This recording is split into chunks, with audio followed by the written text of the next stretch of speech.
Merhaba arkadaşlar, ben Elif Pirenvise, bebeğim örgülerim örgü kanalıma yeniden hoş geldiniz. Arkadaşlar, bir önceki videomda size bu erkek bebek tulumunun anlatımını yapmıştım. Beresi ve patiğinin olduğunu söylemiştim. Şayet arzu ederseniz takımın bere ve patiğinin de anlatımını yapabilirim demiştim. Bolca yorum gördüm. Bere ve patiğin de anlatımını istediğiniz için bugün size bere anlatımını yapıyorum.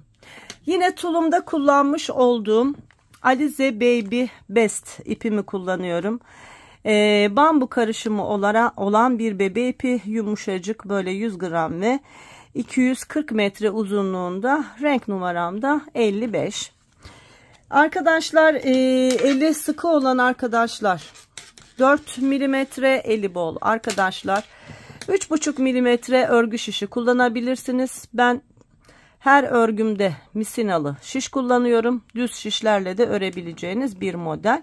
Ben sadece el alışkanlığımdan kaynaklı misinalı şiş kullanıyorum. Uzun şiş kullanamıyorum arkadaşlar.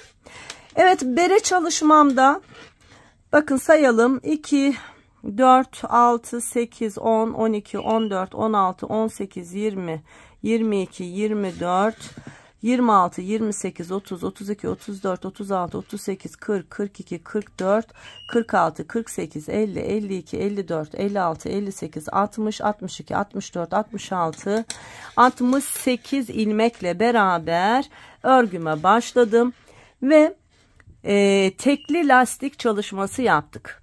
Tulumumuzun bacak kısmında da lastik çalışması vardı. Takım olabilmesi adına buradaki lastiği de tekli lastik çalıştım. 68 ilmekle örgüme başladıktan sonra 2, 4, 6 sıra tekli lastik örgü ördüm. Ardından haroşa örgülerle beraber örgümü örmeye devam ettim. Bakın 2, 4, 6, 8, 10, 12, 14, 16, 18, tam 19 diş haroşa boyunca örgümü ördüm. Ve bu şekilde arkadaşlar, bakın tam 11 santim uzunluğunda bir örgü çalışmış oldum. Şimdi 68 ilmeğimizi 3'e ayıracağız. Artık tepe kısmımız olmuş oldu. Burası bebeğin alın kısmı, şurası da tepe kısmı. Şimdi başın arka tarafını örmeye başlayacağız ve yaparken de, bunu örerken de kesimler yapacağız. Böyle başa oturabilecek güzel bir kalıp çalışmış olacağız. O yüzden örgümü 3'e ayırdım. Bakın 68 ilmeğimi 2, 4, 6, 8, 10, 12, 14, 16, 18, 20, 22, 23 ilmek ayırdım. Bakın bir işaretleyici taktım. Tepe kısmımız için 2, 4, 6, 8, 10, 12, 14, 16, 18, 20, 22 ilmek saydım. Yine bir ayraç taktım ve diğer kenarım için 2, 4, 6, 8, 10, 12, 14, 16, 18, 20, 23 ilmek diğer tarafımda kaldı. 2 yan ve 1 orta. Şimdi örgümün düz tarafında örgüye başlıyorum. İşaretleyicilerimizin olduğu yerden kesimler yapacağız ve geri döneceğiz. Çok kolay bir çalışma olacak. Şunu şöyle alalım. Rahat rahat çalışalım. Evet, önce var olan 23 ilmeğimizi haroşa örgü olarak örüyoruz. Hemen örelim hızlı hızlı.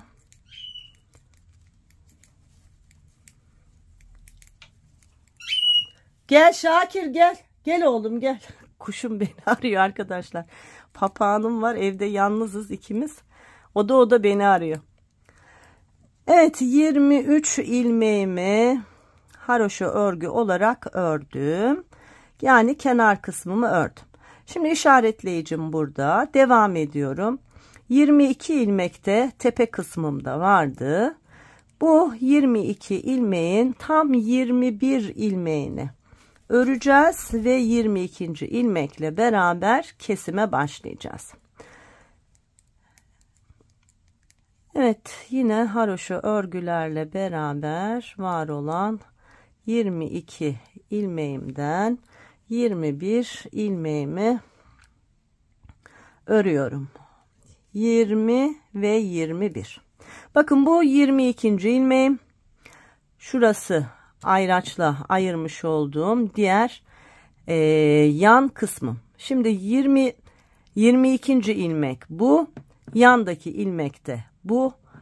Her ikisine birlikte batıyorum ve bir kesim yapıyorum. Şu işaretleyiciyi yine takalım. Daha rahat anlarsınız. Şimdi geri dönüyoruz. Geri döndüm. Bu ilk ilmeği şişime boş aldım.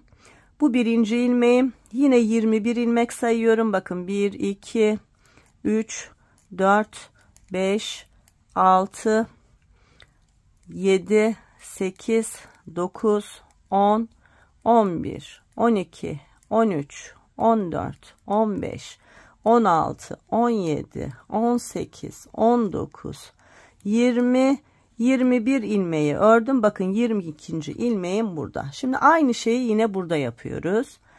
Şu ilmeği alayım şu ayracı çıkarabilmek için. Yine her iki ilmeği birlikte örüyorum ve geriye dönüyorum. Şu aracı bir kez daha takayım, sonra çıkaracağım. Zaten artık yerimiz çok belli oluyor. Geriye dönüyoruz. Yine aynı şeyi yapıyoruz. İlk ilmek boş, sonra örüyoruz. Boş aldığım ilmek 1, yanındaki ilmek 2, sonra 3, 4, 5, 6, 7, 8, 9, 10, 11, 12, 13, 14, 15, 16, 17, 18, 19, 20, 21. Bakın 22. ilmeğim burada. Şu ayracı artık çıkartalım. Çünkü yerimiz çok belli. Bakın. Şöyle bir ayrıklık oluyor. Şimdi 22. ilmekle beraber yan taraftaki ilmeği birlikte örüyorum ve tekrar geriye dönüyorum. Aynı şeylerin tekrarını yaparak kesim yapıyoruz. 1, 2, 3, 4, 5, 6, 7, 8, 9, 10, 11, 12, 13, 14, 15, 16, 17, 18, 19, 20, 21 ilmek ördüm. Bakın 22. ilmeğim burada. Ayracı çıkardım. Artık ayraç kullanmayacağım. Bakın 2 ilmeği birlikte örüyorum. 22. ilmek ve yandaki ilmek. Tekrar geriye dönüyorum. Hep aynı şeylerin tekrarını yaparak arkadaşlar bir müddet bu şekilde kesimlere devam edeceğiz. Sonrasında üçlü kesim yapacağız. Yani hem tepe kısmından keseceğiz ilmeğimizi, hem yanlardan keseceğiz. Böylece çok düzgün bir kalıbı olan bere çalışmış olacağız. Şimdi son kez göstereyim. Bakın ayraçsız zaten yerimiz çok belli. Göreceksiniz. Hiç ilmekleri de saymadım. Ama bakın gördünüz mü? Şurası şöyle ayrı kalıyor. Yani bu 22. ilmeğim. Kenar ilmeğinden beraber ikisini birlikte ördüm ve döndüm. Evet, sanırım anlaşılır olmuştur. Bakın artık tepe kısmımız şöyle dönmeye, aşağıya doğru kesilmeye başladı. Dediğim gibi bir miktar bu şekilde keselim. Sonra üçlü kesimlerle devam edelim. Evet, kesimlerimi yaparak aşağıya doğru indim. Bakın kalıbımız zaten oluştu. Şimdi ense kısmımızın daha dar olması lazım. O yüzden üçlü kesimlere geçeceğiz. En son kenarlarda 2, 4, 6, 8, 10, 12 bir kenarda. 2, 4, 6, 8, 10, 12 bir kenarda kalmış oldu. Evet. Arada da yine 22 ilmeğimiz var. Şimdi arkadaşlar üçlü kesim yapacağız. Bakın örgümüzün düz tarafındayız. En son kesim yaptım ve burada 12 ilmek kaldı. Şimdi üçlü kesime geçeceğiz. Yine ilk ilmeği boş aldım. Ardından 2, 3, 4, 5, 6, 7, 8, 9, 10, 11, 12, 13, 14, 15, 16, 17, 18, 19, 20 ilmek ördüm. Orta kısımda 2 tane ilmek var. Şimdi üçlü kesim yapacağız. Yani bu kenardaki 2 ilmek ve buradaki 12 ilmekten 1 ilmek alarak kesim yapacağız. Onu da şöyle yapıyoruz. Bakın. 1, 2, 3 ilmek var. İkisi orta kısmın, biri kenarın.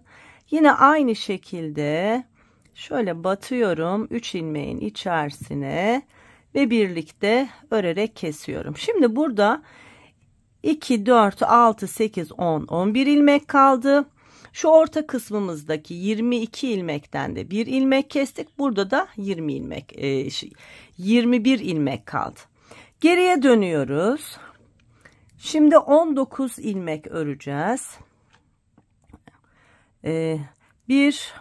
İlk ilmek boş, sonra 2, 3, 4, 5, 6, 7, 8, 9, 10, 11, 12, 13, 14, 15, 16, 17, 18, 19 ilmek ördüğümde bakın 2 ilmeğim burada kaldı. Burada 12 ilmek var.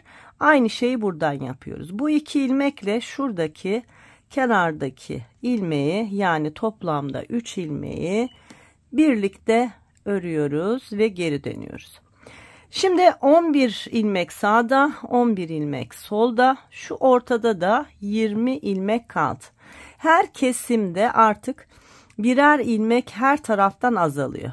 Bakın şimdi 18 ilmek öreceğiz. İlk ilmek boş, sonra 2, 3, 4, 5, 6, 7, 8, 9, 10, 11, 12, 13, 14, 15, 16, 17, 18 ilmek ördüğümde orta kısımda 2 ilmek kalmış oldu. Yine yandaki ilmekle beraber bu 3 ilmeği birlikte örüyoruz ve bir kesim yapıyoruz ve tekrar geriye dönüyoruz. Bundan sonra hep aynı şeylerin tekrarını yaparak ilmeklerimizi kesip bitireceğiz arkadaşlar. Her sırada sağdan ve soldan birer ilmek, orta kısımdaki ilmeklerinde sağından ve solundan birer ilmek keserek bütün ilmeklerimizi keseceğiz ve bitireceğiz. Bakın artık saymıyorum. 2 ilmek buradan, 1 ilmek yandan aldım. Üçünü birlikte ördüm ve geri döndüm. Evet, bu şekilde ilmeklerimiz bitene kadar kesimleri yapalım. Sonra devam edelim. Evet, üçlü kesimlerle aşağıya indiğimde bakın 2 sağda 2 solda 2 ortada ilmeğim var. Artık bunları da şöyle kapatıyorum. Bakın ilk ilmeği boş alıyorum. Burada bir ilmeğim var. Kenarda 2 ilmeğim var. Bu 2 ilmekle beraber ortadaki ilmeği beraber kesiyorum. Yani 3 ilmeği birlikte kesiyorum. Dönüyorum geriye. İlk ilmeği boş alıyorum. Bakın. Sonra sıradaki 3 ilmeği şöyle birlikte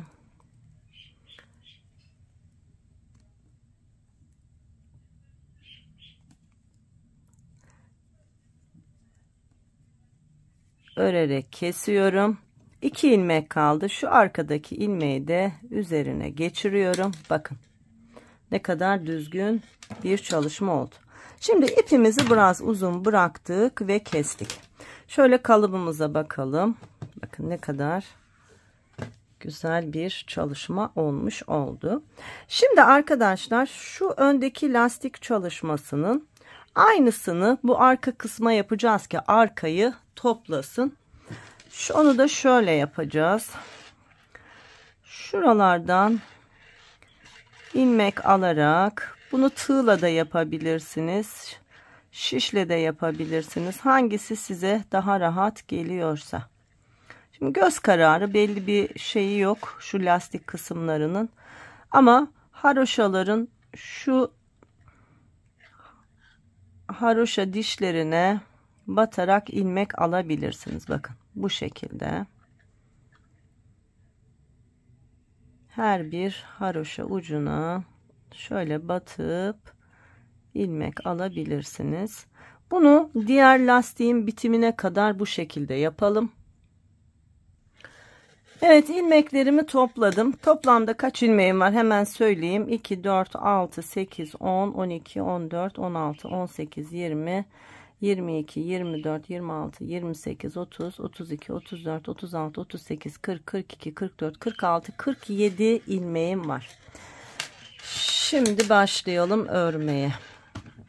Yine lastik çalışacağız. Tekli lastik çalışmamız var.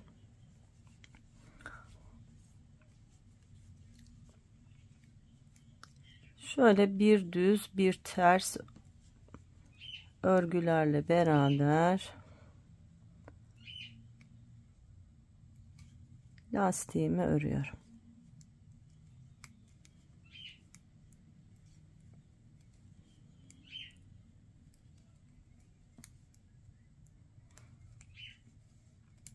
Evet. Bir düz, bir ters, bir düz, bir ters. Bu şekilde sıra sonuna kadar örelim.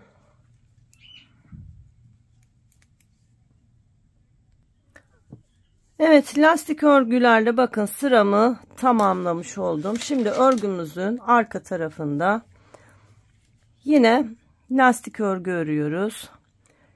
İlk ilmeği boş aldım. Sonra düzün üzerine düz, tersin üzerine ters lastik örgümü örüyorum. Arkadaşlar bu lastik örgümüzü 4 sıra örelim. Şu anda 2. sırayı örüyoruz. 5. sırada da örerek kesme tekniğiyle keselim ve bitirelim. Ardından bir bağcık çalışması var. Size tığla kolay bir bağcık çalıştıracağım. Kordonla beraber bu sefer ördürmeyeceğim. Değişik olsun. Yine böyle güzel dolu dolu bir bağcık çalışacağız ama çok kolay olacak. Çok da pratik. Bunu sadece berelerdeki kordonlarda değil, işte bebeğe ördüğünüz kapşonlu hırkaların bağcıklarında, patik ördüğünüzde patiklerin bağcıklarında da, yani bağcık kullanabileceğiniz her yerde kullanabileceğiniz alternatif bir bağcık çalışması da size anlatacağım. Evet, şimdi 4 sıraya tamamlayalım lastik örgümüzü ve kesimlerle devam edelim.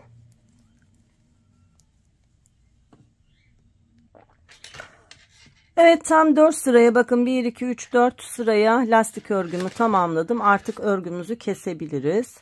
Lastik kesimi yapacağız. İlk ilmeği boşaldım. Sıradaki ilmeğim ters, onu ters ördüm ve arkadaki ilmeği üzerinden geçirdim. Sıradaki ilmek düz olarak ördüm. Arkadaki ilmeği üzerinden geçirdim. Sıradaki ters ördüm.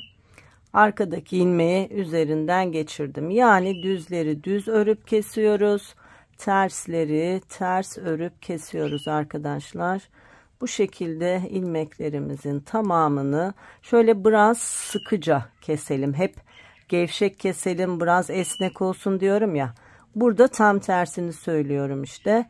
Biraz böyle sıkıca kesmeye dikkat edelim. Çok esnemesin. Ense kısmı olduğu için özellikle toplamasını istiyoruz. O yüzden biraz sıkı kesmekte fayda var. Evet, ilmekleri keselim. Evet, ilmeklerimin tamamını kestim. Şimdi bu ipi koparmamaya karar verdim. Şöyle yapalım. Şu ilmeği arkadaşlar şuraya şöyle kaydırayım ve bağcık çalışmamı tam burada yapacağım. Şöyle araya da batayım. Evet.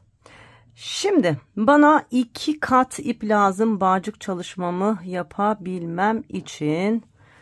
Nasıl yapalım? Şu var olan ipimizi arkadaşlar örmek istediğimiz uzunluğun böyle 2 katından fazla olacak şekilde, yani şöyle ortalama 1,5 metre uzunluğunda 2 kat olacak şekilde şöyle tutalım. Ama şu tığım çok ince, bir kalın tığ bulayım, onunla devam edelim. Evet, şöyle 3 milim tığ kullanacağım. Şu 2 milim bayağı küçücük, o yüzden biraz daha kalın, biraz daha iyi demek. Şimdi şu 2 kat ipi tuttum. Bakın, biriyle öreceğim, biriyle öreceğim, birini şöyle parmağımla tutacağım. Bakın şöyle, bakın parmağımla tuttuğumu tığımın üzerinden çeviriyorum. Sonra bir zincir çekiyorum.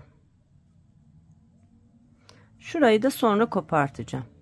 Bakın şimdi bunu tutuyorum, geliyorum tığımın üzerinden çeviriyorum, diğer ipimle örüyorum.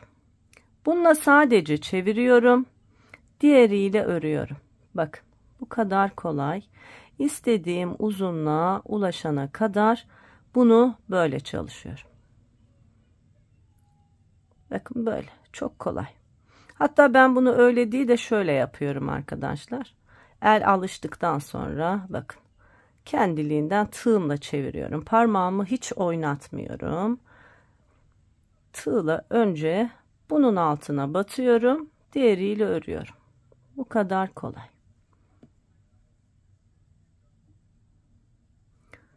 Bu şekilde istediğim, bakın böyle güzel bir bağcık oluyor.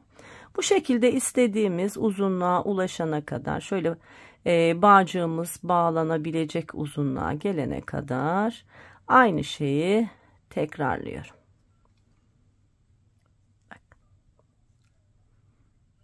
Eğer bu şekilde yapmak zorsa dediğim gibi bakın ipi şöyle tığın üzerine alıyorsunuz. Sonra ikisini birlikte örüyorsunuz. Bakın aldım, örttüm, aldım, ördüm, aldım, ördüm. Ama el alıştıktan sonra kendisi zaten tığla beraber bakın aynı şeyi yapmış oluyor.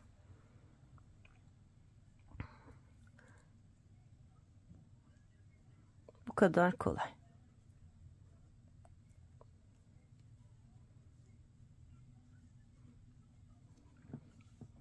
Şöyle birkaç santim daha örmemiz yeterli. Beraber örelim.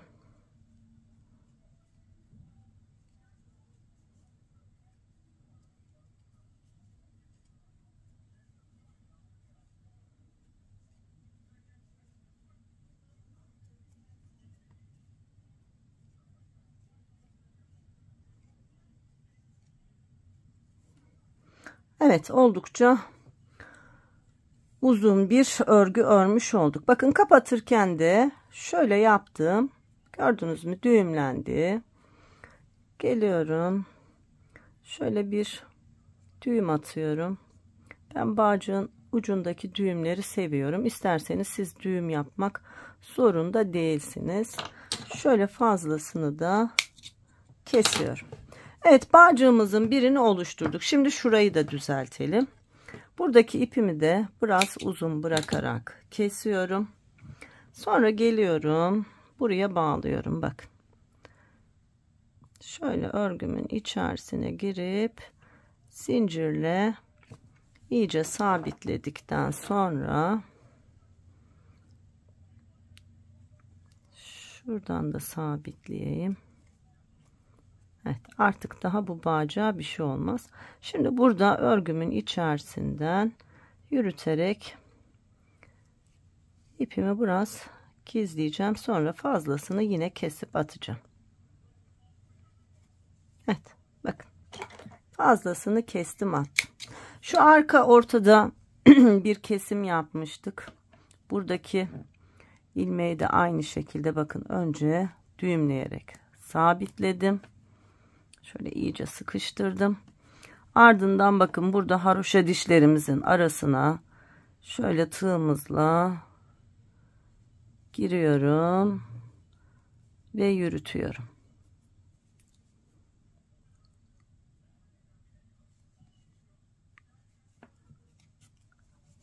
Bunu da kesebilirim. Şurada da başlangıç iplerimiz var. Bakın bunların ikisini birlikte önce düğümlüyorum. Ardından yine yürüterek gizliyorum.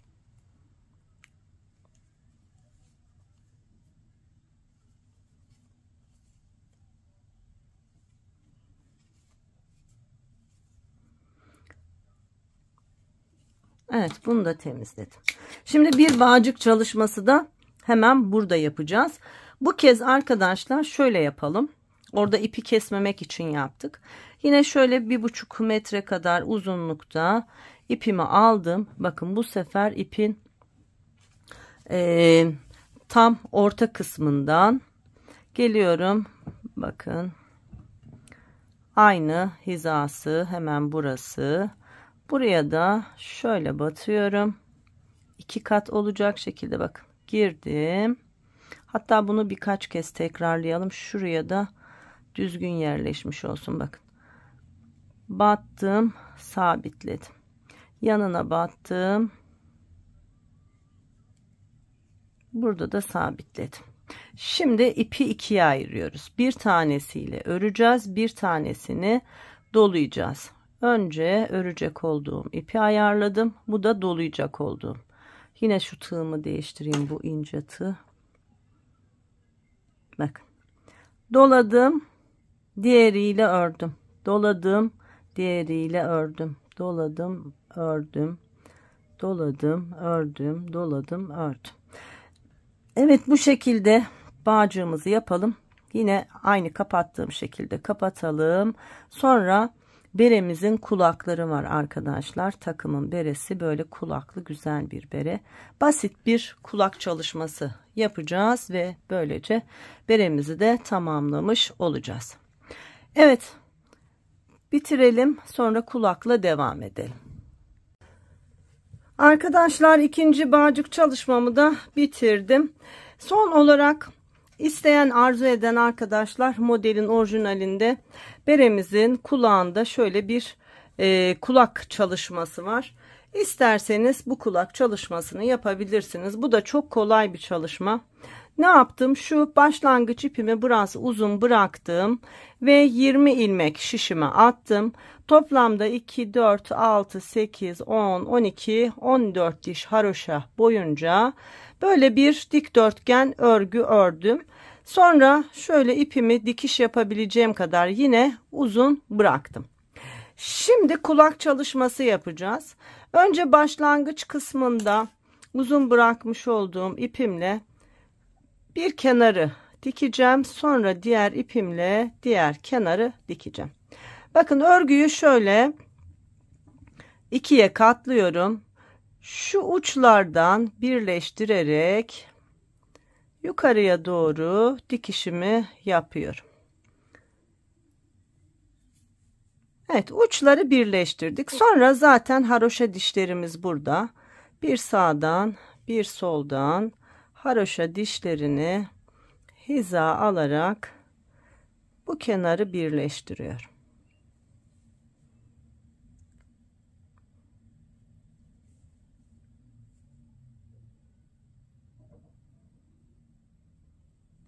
Evet, burayı birleştirmiş oldum. Şurada düğümleyerek artık sabitleyebilirim.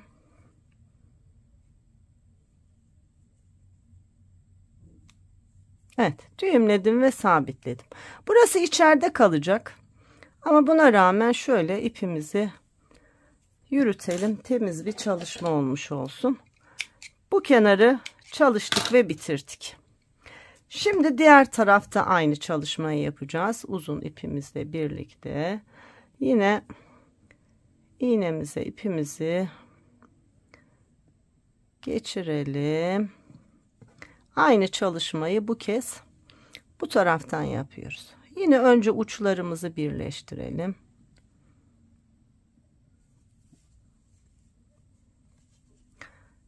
Evet, uçlarımızı birleştirdikten sonra yine haroşa dişlerini hiza alarak yukarıya kadar dikiyorum.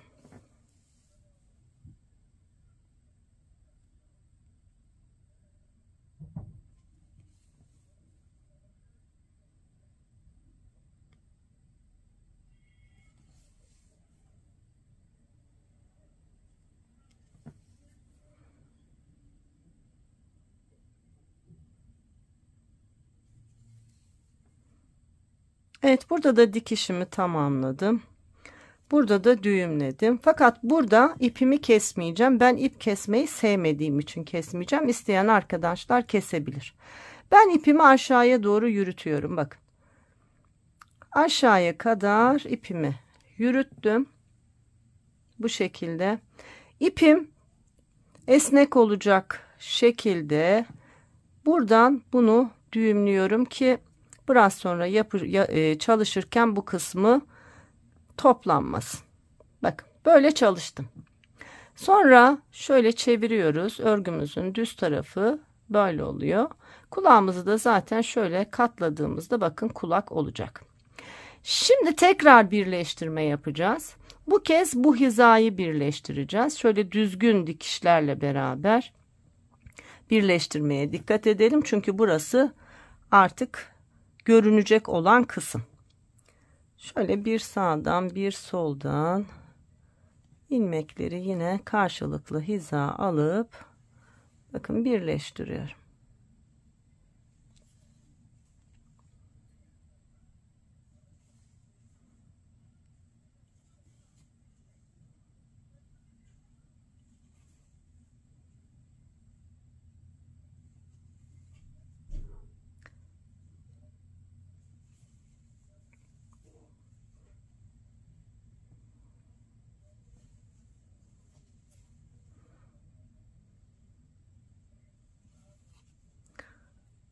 Evet, diğer uca kadar düzgün bir şekilde birleştirmemi yaptım. Bakın ne kadar düzgün bir çalışma yapmış olduk.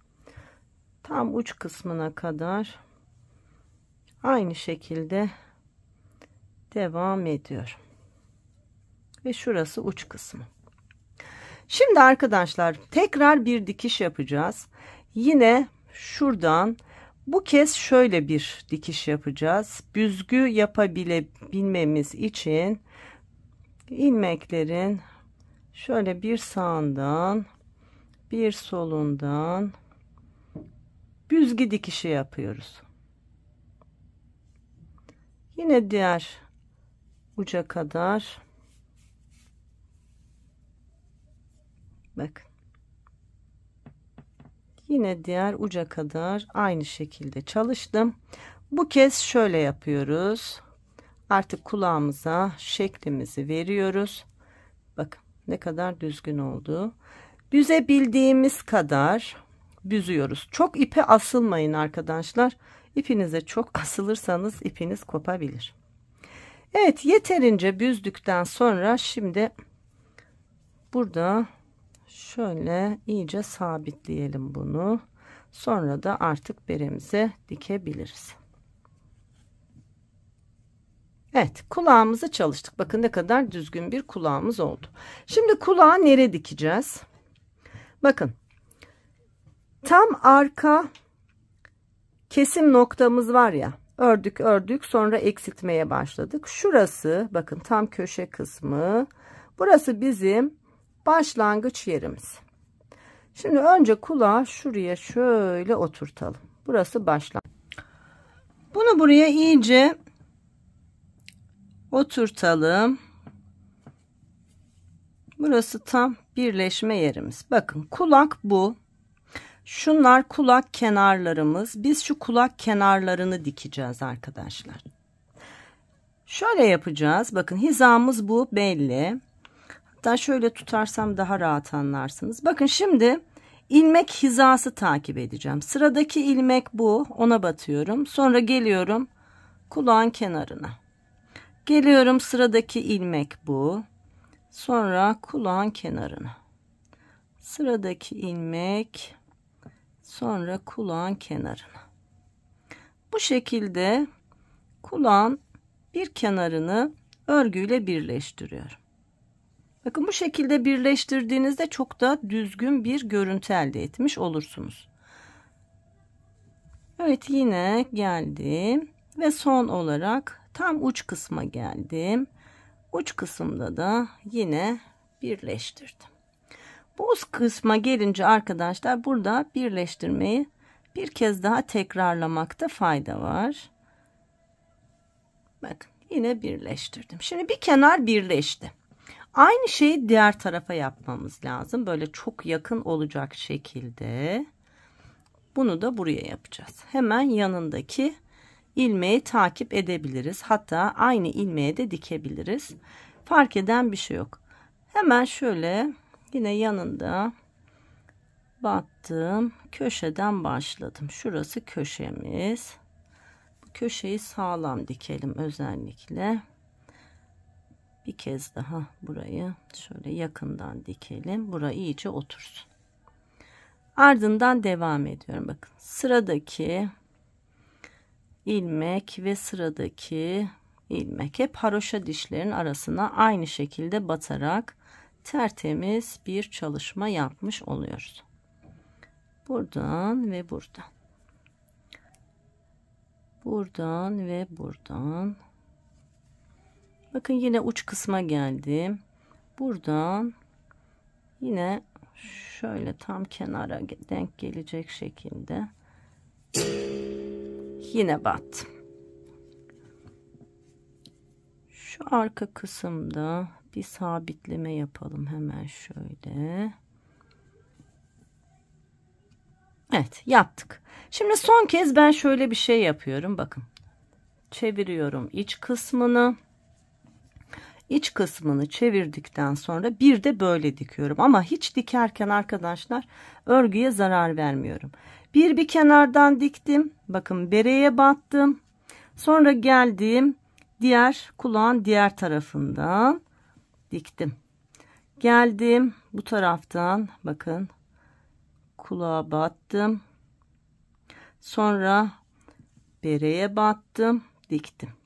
Kulağa, bereye, kulağa,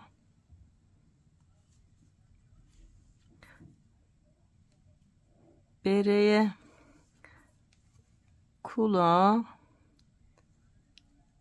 Bu şekilde üçüncü bir dikiş. Artık bu kulağın sallanmasının sağa sola yatmasına imkan yok arkadaşlar. Bu şekilde de dikişimizi sabitledik. Şimdi şurada bir düğüm atalım. Artık kulak çalışmamız da bitti. Bu ipi şöyle içerisinden biraz yürütelim. Temiz bir çalışma olsun. Ve fazla ipimizi keselim. Bakın çevirdiğimizde ne kadar düzgün kulak çalışmış olduk. Gördünüz mü? Evet. Bir anlatımın daha böylece sonuna gelmiş oldum arkadaşlar. Umarım faydalı bir çalışma olmuştur. Tekrar görüşebilmek dileğiyle. Bu modelin patiği de var. Eğer arzu ederseniz patik çalışmasını da size anlatacağım. Patik çalışmasında görüşebilmek dileğiyle sağlık, sıhhat, esenlikler diliyorum. Hoşça kalın.